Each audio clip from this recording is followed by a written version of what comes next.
I think we are live, my friend. And it's my joy. I get to say hi to you first. That's what I'm going to do now. My dear friend, Rabbi Avram Mlotek, is here with me. And I got to tell you, we might be talking about a book. I'm going to hold it up. This is a nice book, I think. I worked hard on it. But most of all, I met my brother pretty recently, maybe just a year or two ago. And I'm in love with this human being who I'm sharing a screen with. So whatever we get to share, whatever we get to do, it is a really, really good thing. And we belong in conversation, I think, in the long term. And I'm really grateful that we are in conversation. So whatever questions you might have for me, I'm just glad to see your face. It is such a privilege, Rebbe. I was thinking about this before logging on. There are teachers and there are rabbis, and then there are teachers and rabbis. And you, for me, are that in so many ways. Rabbi Menachem. And it's a joy to be able to talk about your book. I mean, I sort of don't even want to mention that it's a book, because if we just call it A Rabbi's Heart, how poetic an opening is that? But the book itself is a collection of so much of your heart, of essays and poetry and the like, and just to echo the sentiment, just to be within your orbit for however long we get to gather this way, even virtually, is a gift. And shalom and welcome to all of those folks on the Facebook and social media universes who are stopping by. I think you're in for a treat, and please feel free to drop a like or a comment with no guarantee whatsoever that we'll get to them, but at some point in the future we probably will, and strive to. So, Rebbe, I just started writing books and learning that this was a muscle of mine that I wanted to itch. But I can't count how many books you've published. To be honest, it's over a dozen, right? Yeah. So when did you start using prose or poetry as a rabbinic muscle of yours? It's a great question. I actually haven't gone through that kind of travelogue in my mind in a long time. I really wanted to hold something from my heart in my hand, and before I had children, this was what I got to do. So I think the first thing that I ever published was a collection of poetry called Fishers in Love. It wasn't even all that thick as books go, but as soon as I had the inkling that I wanted to do it, and someone told me about this thing called self-publishing, which very few people were doing. And maybe it was the gift of thinking no one would want to read my stuff that I had to self-publish it. I realized that technology isn't that hard. Right. And the words that I had were as raw as anything I've ever written. And I think it was probably 2006, around the same time as I started writing this. My first pieces were in the Jewish Week and in the the Boston Jewish Advocate. And I remember writing because I just had to. One of them was about my daughter, who was at a public school kindergarten learning Jingle Bells and singing it so adorably to my son. I wrote In Defense of Jingle Bells. That was what I wrote. And the other one was called Potholes, which was in response to like the bumpy road of becoming a leader. And I don't think I was conscious about needing to write at that point. I just had something to say. So I put it down, sent it somewhere, and it ended up being on a page. And that was thrilling. So, it's a lot of books since, but this is one of the few ones that is really my voice instead of being a compilation anthology of other voices, where I've been graced to include your voice too. And before we come back to this book, can you? And this is really a question for myself, and I'm letting everyone else listen. I love those are the best questions, aren't they? Well, listen. How often do I get to grill you like this, or just no? I guess my question is, did you ever feel like there was a dissonance in in entering or holding that poetic voice that you have with, say, the rabbinic and professional voice that you held, or was that? That, Or can right. you talk That's a about question. that? That's a question. That's a real question. And I think that that's part of the growth that we all go through as we emerge as rabbis in the world. Yeah. You know, what is a rabbi supposed to be if not a viscerally feeling human being Mm, who tries to communicate without burning the world around them with mm, the ferocity of who we are? You know, the mm. famous story of Rabbi Shimon Bar Yochai, he, I think we froze for a second. And we're back. You know, the famous Yeah. story of Rabbi Shimon Bar Yochai, who like runs for his life into a cave with his son and stays there in the purity of being a rabbi, learning and davening. And when Yeah. he finally knows that it's safe to emerge, everywhere he looks burns up because it doesn't match the force of his fiery heart. How can they do anything that isn't Torah? I said, I don't think I have that problem, but the Mm-hmm. world doesn't always match how I think it's supposed to look. Mm-hmm. That's what Gershom Scholem called a mystic, right? Mm-hmm. Someone who has an intimation of the way the world ought to be and is in Mm-hmm. pain because it's not. Mm-hmm. Um, and yeah, sometimes it's dissonance, but I've opted for good or for bad sometimes to give voice to my raw truths. And over time, and this is part of the construction of this book in particular, over time, I think I've grown inside and learned how to communicate without alienating someone who doesn't see the world the way I do. That's been some of my hardest stuff, not the writing, Mm-hmm. but the being loving while speaking. Mm-hmm. That's such hard work. That's such hard work, and you model it. I mean, at least for me, you model it so honestly and authentically and well. It's aspiration. It's an aspiration and it's inspirational. Okay, but so now, and so this book, Mani Shana Halayla, so this book you started to say, okay, is not, but is not a collection of other voices as much as it is your own. Why now? What propelled it to the? Well, it's a pandemic. What else am I going to do? I'm just kidding. I'm just kidding. No, I mean, Listen, Menachem, it's a pandemic, and meanwhile, you've hosted daily for the past year, like gatherings of hundreds of people who have been thirsty, like yearning for community. There are other, like, lots of us shut down and during pandemic, and you continue to blossom. So. well, It's not Muvan Me'elav, right? It's not necessarily obvious that that's what you do, but that is what you do because you're such a creative spirit. But anyways, you were gonna say. no, thank you for the compliments. I I think that this was for now because in some ways this was me not shutting down but getting quieter. Mm, You know, I am not one of the people who will talk about silver linings from a pandemic. I think that that is language that can really hurt by accident. mm, Um, I have turned inward a lot during this period of time. Even though I've been broadcasting, from my Dalet Amot, my four right, cubits, right. and this is my safe place right here.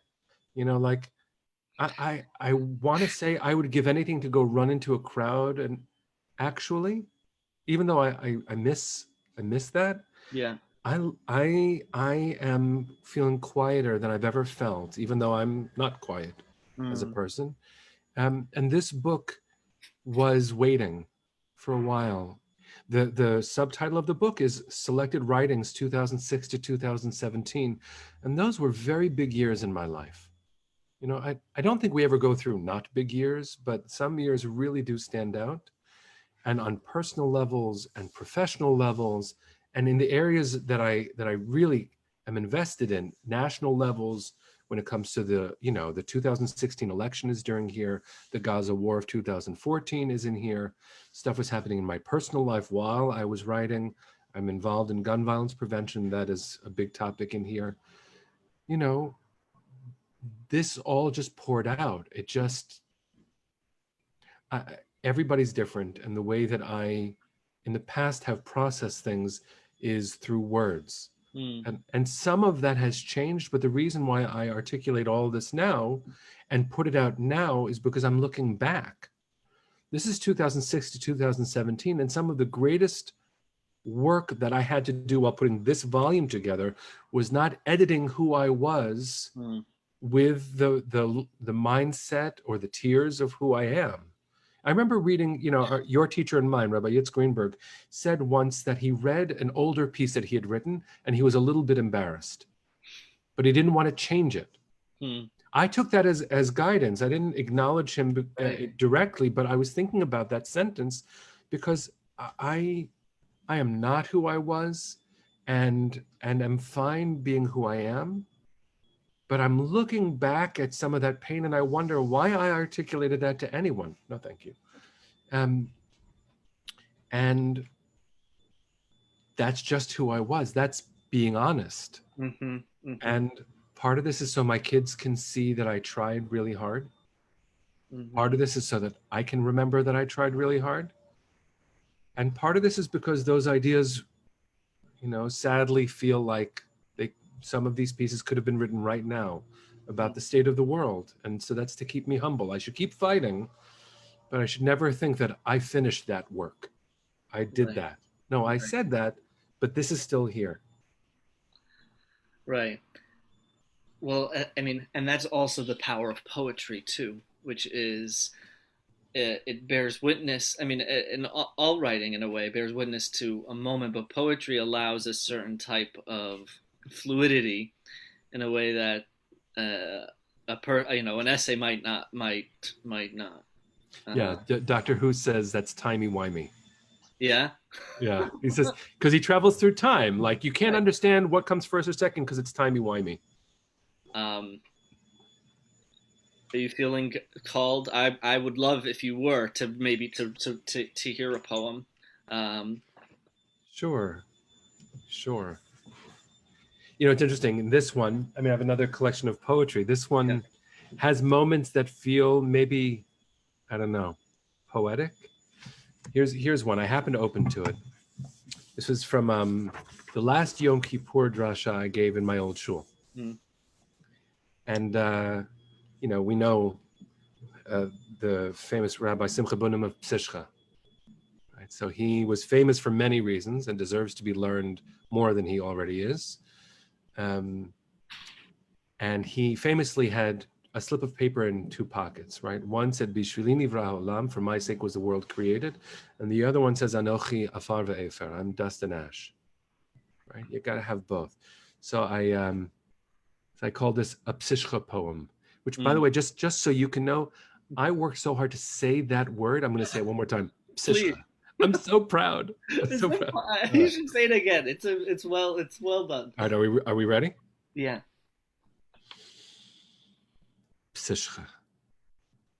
Right, that's enough. That's the whole poem. All right. So here we stand, scraps of parchment in each pocket, unbound pages full of mid-sentence pauses, clauses and paragraphs in the ongoing project of authoring the books of our lives. One pocket full of purpose, one pocket empty of pride, competing pockets, or perhaps different aspects of every stride. Each step, a weave of humility and holy purpose, the knowledge that we hold in our twin hip pockets, the joyful certainty of being necessary, the sobering truth of limited time.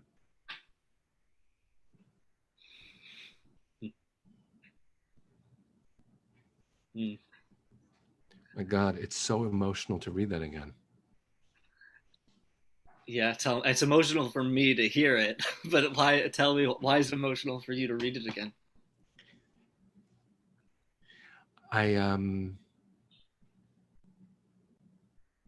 You walk through the world aching for so long. Let me do it the way my therapist would tell me to do it.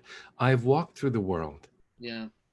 Wanting so often, especially in my younger years, to be seen and to be understood, to be heard. And, I've gotten to the point where that's the case, and I need it less. And all I want is to have the space to be who I am and to help somebody. My family first and everybody else then. And maybe one day to see everybody else as my family, so everybody gets to come first. Right. And I'm not going to live forever. And I remember being really aware that I wasn't going to live forever. And I'm standing with a community that I've led for 11 years, through thick and thin, a lot of thick. And I'm saying goodbye. And I have critics in the crowd. And I have fans in the crowd. And most of all, I just don't want to forget who I am as I'm dealing with the complicated emotions of being grateful that I'm going, because it was time. And, my family had already made plans. I was about to get married. My children were excited for that. Mm-hmm. We were moving. We were ready. And I was saying goodbye, and in grief and joyful, and really worried about the community being able to remember some of the things we learned, which when I look back, it's a holy community. Mm-hmm. It's doing gorgeous stuff right now. And they're lucky to have, their new rabbi, Chai Levi, is just an extraordinary human being. They're blessed. But I remember wanting to protest to my critics and to say, no, of course I have an ego, but that's not why I was trying to lead. I was trying to help, and you hurt me sometimes. Do you understand? I have another pocket. And that pocket is my life's mission, right? I have something I'm supposed to do in this world, but it's not because it's about me. It's because I'm supposed to do. I'm called. And I remember standing, the way it worked in the old shul is we didn't have a huge building, but we grew as a community. And so I ended up giving that drasha 3 times that night. And every room had their own nudniks and their own, beloveds. And I love that too, because there's this concept of, in order for there to be ownership of something in Jewish law, right, to have a chazaka, you need to do it 3 times. So it was as much as it was for everyone else, it was also for you too, to own that. That's deep. I didn't think about that till right now. Yeah, that might be what it became for me. Yeah.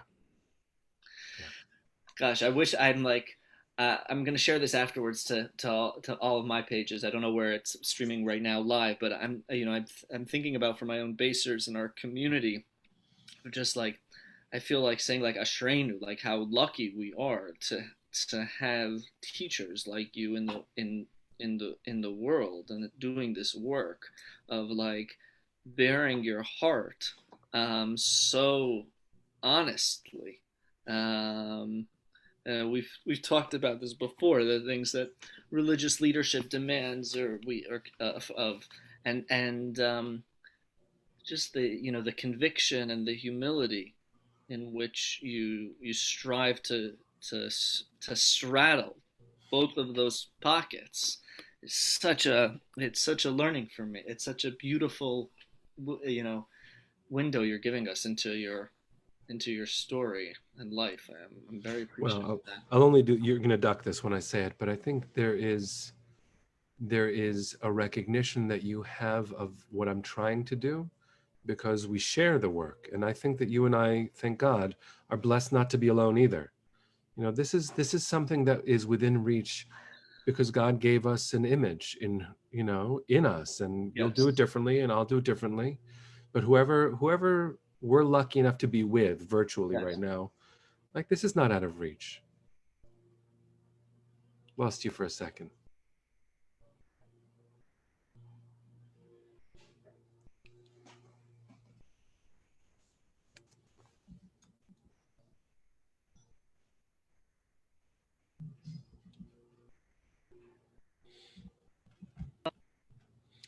I think we're back. We were in the middle of this tender thing. I know, the tender thing. All I was saying is that we've got friends, and all of us are growing. Yes, but what I appreciate, in this last thing I'll say on this note, is that that concept of bishvilini, the world being there for you, for us, for me, and on the other hand, being mindful of our origins and final destination. That's all of ours. That's all of our. That's everyone who is in that kahal that evening, and it's everyone who's listening today. And so you're giving us I want to thank you for giving us a model of how to do that.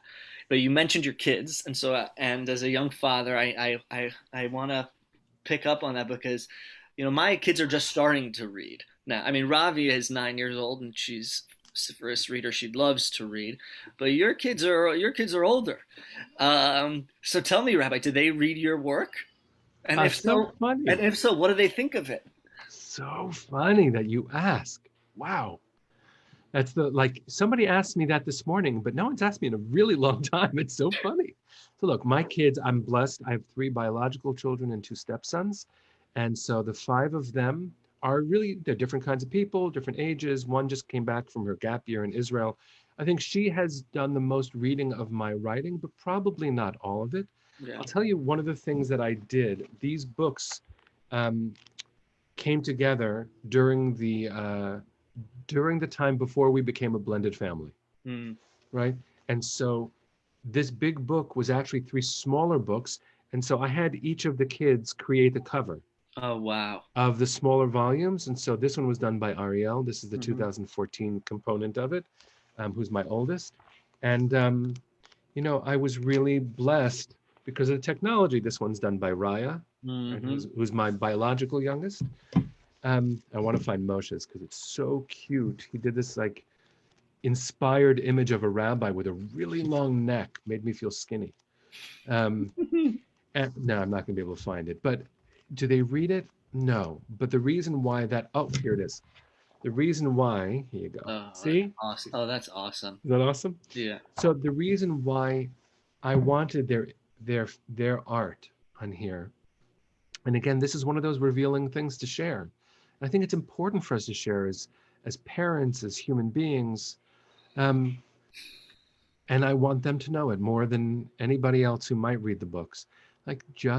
They have to know that they're in my eyes all the time. No matter what I'm seeing, no matter what I'm saying or doing, I want them to know that everything that I'm trying to do in and for the world, I am doing because I want the world to be worthy of them. Wow. That hit me deep.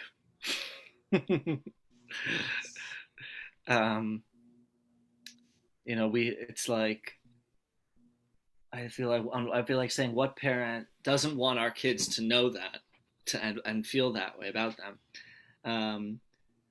And yet I have to imagine that saying that, and the intensity and devotional love in which you do, I hope they feel that. I do too. I guess I'm wondering, how do you choose? Because this is a personal collection in many ways, and you talk about what's going on in your own life versus and the world. And so, if you don't mind the question, how do you choose of what to omit? Because you do this in such a public way, Rebbe, with a heart. It's a rabbi's heart. It's an open heart. So. Can you talk a little, to the extent that you're comfortable, how you navigate? Okay, what is yours? What's the Kodesh Kadoshim, or that, and what is Chomer Ladrash, or there for that would be helpful in putting it out into the world in the way that you do. Yeah. Again, that's a real. You're in the heart. You're in mine. So I'm a rabbi's kid. Not just a rabbi. And my father's a really special human being, really gifted, loving person. There were moments where I would be sitting in shul, and maybe the thing that I ached for most as his son happened in front of everybody else, and I didn't know it was coming. He gave some really deep personal drashot, like his ethical will, in public. And there was value in that. It was hard for me, but it was a spectacular modeling of a lot. Yeah. And I'm not going to do that. Mm-hmm. One of my rabbis, Rabbi Jeff Siegelman, who had been the rabbi in Westchester Jewish Center, which just recently my family and I joined, which was so cool. Wow. He said to me, if you have something important to say to a child, meaning a bat mitzvah child, don't say it on the bima. And I remembered that. So here's my real answer to your question. There are some things that just aren't anybody else's. Mm-hmm. And I know that as a child of reaction, but I also, in reviewing this manuscript, remembered it again. There are things about me that no one but my children will ever know. And when they read this, they will see how true that is too.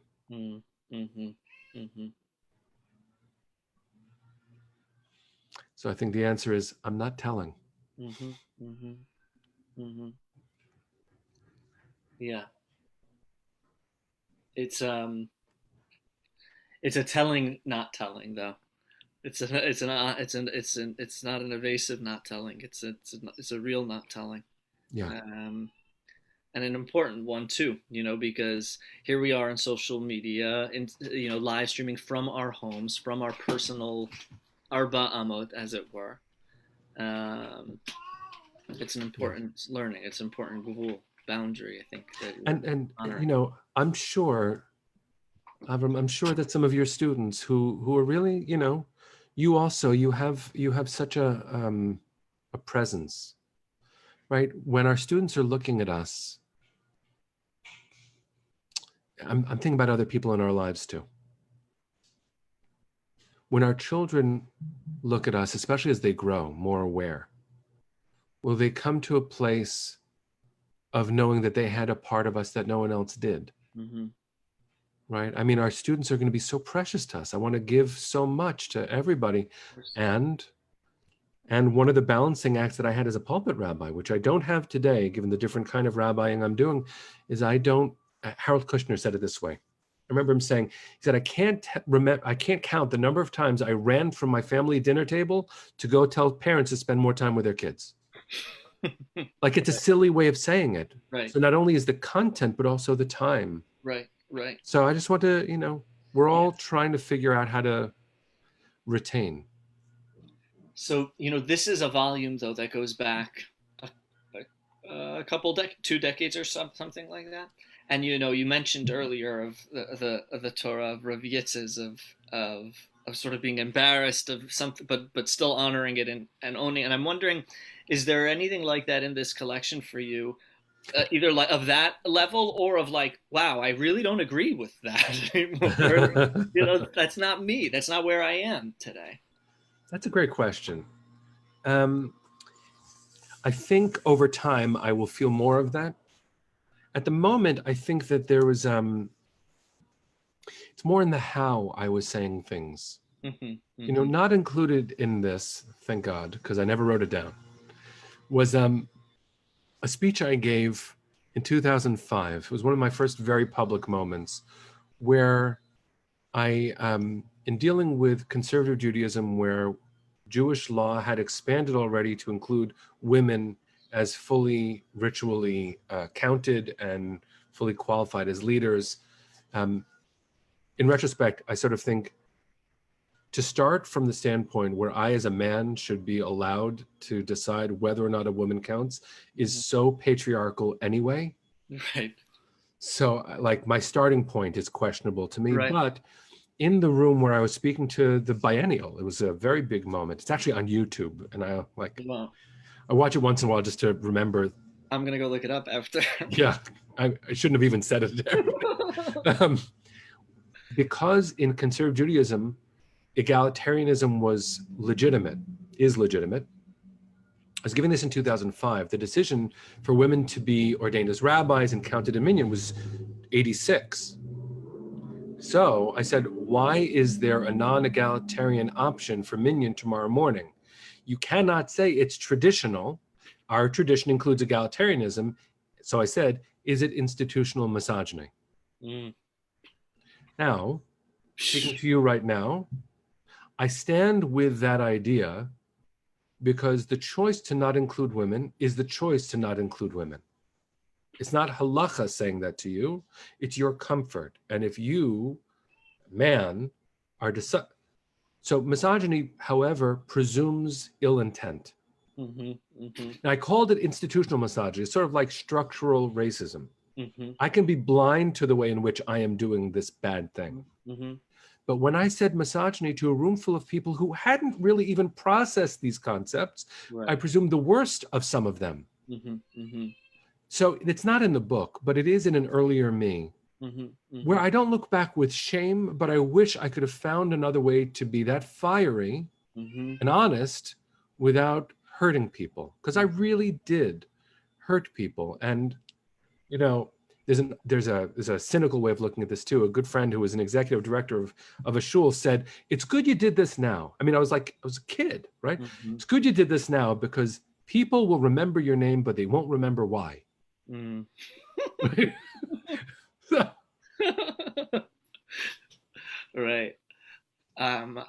That's great. That's great. Do you write still? Do you have a writing like practice as part of your yom, or is it? Well, Rabbi. Yeah. You know, regular practice is a real challenge, isn't it? It's such a challenge. I mean, we call it ritual, but come on. Gosh. So I'll say something funny, then I'll say something serious. Yeah. So I'm just curious, like, when is the next collection coming? This is the question behind the question. I'm working on a collection now, but it's not of my stuff. Right. Well, actually, you're gonna have a piece. You should say though about that. You should say what that collection. Yeah, we'll get there. We'll get there. So, Will and Grace. So, you know, I hope there are Will and Grace fans here. Not the reboot. The reboot was okay, but I mean the original. I didn't even know of the reboot. Okay. Oh well, I'm talking about the OG. Okay. All right. Yep. So, the characters include Jack, who is, you know, I mean, emotions everywhere, right? So he and his boyfriend have just broken up, and he starts writing. And he's writing this novel, this torrid romantic novel. His friend Karen, right, is so into this book. She's like drooling over every page. It's amazing. Oh, just keep writing. And he's in so much pain. He's writing and writing and writing. Finally, he and his boyfriend patch things up, and he stops writing because he doesn't need to write anymore. So what does Karen do? She sabotages Jack's relationship with his boyfriend until he'll finish the book. That's funny, right? Yeah. It's not so funny. Right. Because a lot of this writing was done out of exquisite, incalculable personal pain. Either because, you know, on the shareable level, I was standing outside of the foreign ministry in Israel, and a rocket from Gaza was blown up right over my head by Iron Dome. And I still am processing the trauma of that, you know, which felt actually oddly resonant these last few weeks. Yeah. When my parents landed just as the rocket started flying, and my baby niece and my whole family had to run into a miklat, into a bomb shelter, with no shoes on. So I forgot the question. I got wrapped up in it. Wow. Wow. Let's see if I remember the question.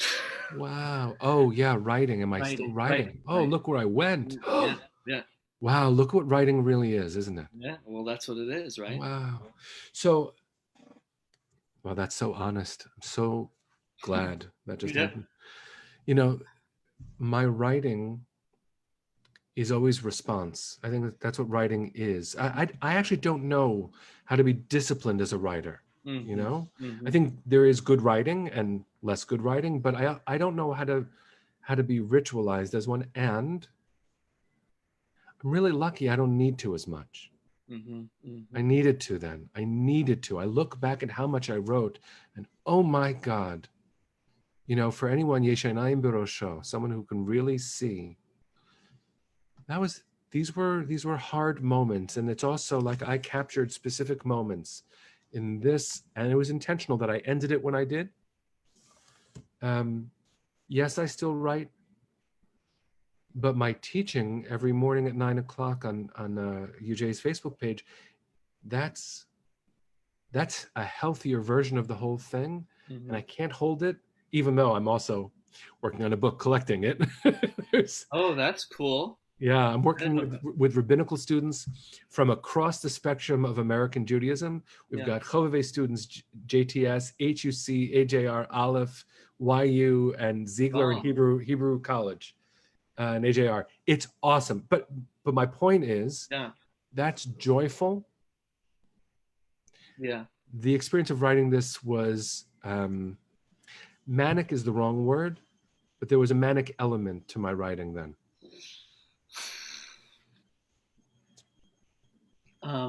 Okay, will you say another word about the project you just described, and then also the collection that you're Sure.